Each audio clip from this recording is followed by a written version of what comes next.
আন্দোলনের যে আয়োজন সেই আয়োজনে সকলকেই আসলে শুভেচ্ছা এবং অভিনন্দন জানাই এবং যারা আয়োজক তাদেরকেও আসলে আজকে এত সুন্দর একটা আয়োজন করার জন্য অভিনন্দন জানাচ্ছি।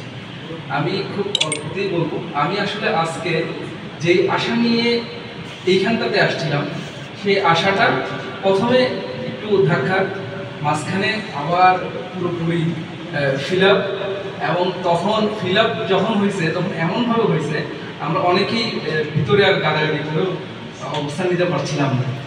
কিছু অংশ যাচ্ছে, কিছু অংশ আসছে, এইভাবে চলছিল। অভিজ্ঞতা যেগুলো বর্ণনা হয়েছে সেই অভিজ্ঞতা আমাদের মাঠের যেই বাস্তবতা ছিল ৩৬ জুলাই বিপ্লবে, এটাও এমনই ছিল।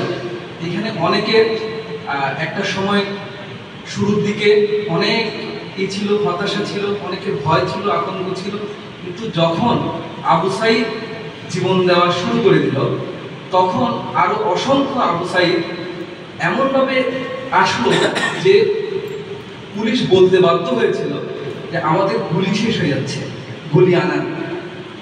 আবার আমরা বলতে শুনেছি যে একজন স্বরাষ্ট্রমন্ত্রীকে আর একজন পুলিশ তার ডিআইজির সামনে বলছে, আইজিপির সামনে বলছে যে এমন একটা অবস্থা, আমরা যখন একজনকে গুলি করছি তখন শুধুমাত্র সেই লুটিয়ে পড়ছে বা মারা যাচ্ছে, বাকি কেউ কিন্তু অবস্থান ছাড়ছে না। এটাই সবচেয়ে ভয়ের। এই যে এই কথাটা যেদিন উচ্চারিত হলো তখনই কিন্তু আমাদের বিজয়টা রচিত হয়ে গেছে।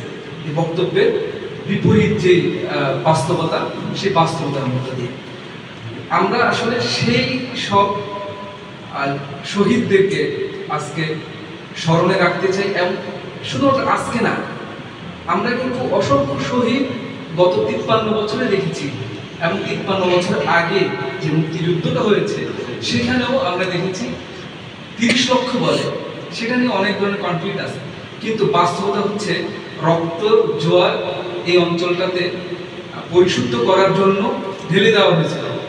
এবং সেই রক্ত জোয়ারে যাদের রক্ত প্রবাহিত হয়েছিল, আমরা মনে করি সমস্ত শহীদ সেই শহীদের রক্ত ধারণ করে, এবং সমস্ত উজ্জীবিত স্লোগান ওই রক্তের প্রতিধ্বনি। এবং সামনে এই যে এখন পর্যন্ত যে রাষ্ট্রটি আমরা বলছি অন্তর্বর্তী, কেউ বলছে বিপ্লবী সরকার, কেউ নানানভাবে এটাকে নামকরণ করা হচ্ছে, কিন্তু বাস্তবতা হচ্ছে এটা হচ্ছে রক্তের সরকার। এই রক্ত যদি কোনো ধরনের বেইমানি না করে, এবং এই রক্তের স্লোগানটা যারা তৈরি করলো, যে শহীদরা, যে আহতরা, এখানে আতিকুলের কথা না বললেই না। ঢাকা মেডিকেলের আতিকুল, ওর হচ্ছে একটা হাত কেটে ফেলা হয়েছে, ওর হাত নাই। মানে যখন এই ছবিটা দেখবে কেউ, যে কারো গায়ে লোমহর্ষক হওয়াটা খুবই স্বাভাবিক। ওর একটা হাত নাই, একটা এত সুন্দর হাসি, হাসির পাশে একটা হাত নাই। আর সেই ছেলেটা বলছে প্রয়োজনে আরো একটি হাত দিতে।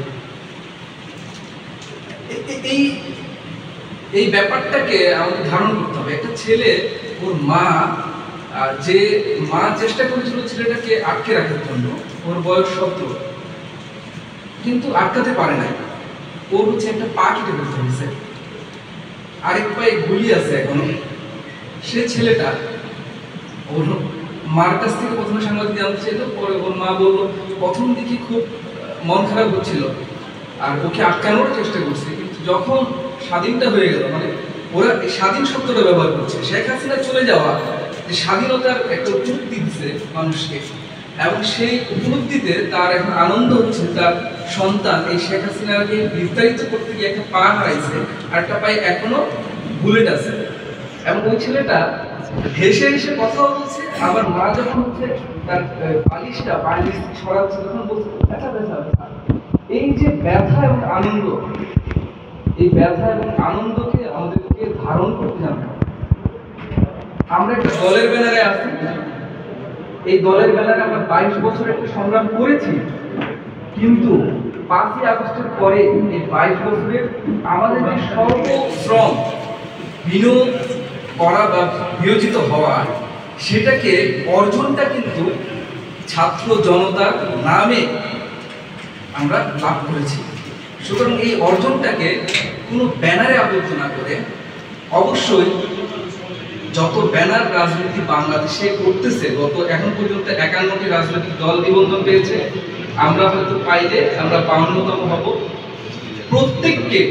প্রত্যেক রাজনৈতিক দলকে ব্যাখ্যা, বিশ্লেষণ এবং বিচারের আওতায় বিচার করতে নিজের বিবেক দিয়ে প্রত্যেকের কর্মকাণ্ডকে যাচাই বাছাই করে আগামী দিনে প্রয়োজনে যদি এই 52টা দলের মধ্যে আপনার সেই আদর্শ ধারণ করতে না পারে, প্রয়োজনে 53 নাম্বারটা আপনি করুন, তারপর রাজনীতিতে সরব হন।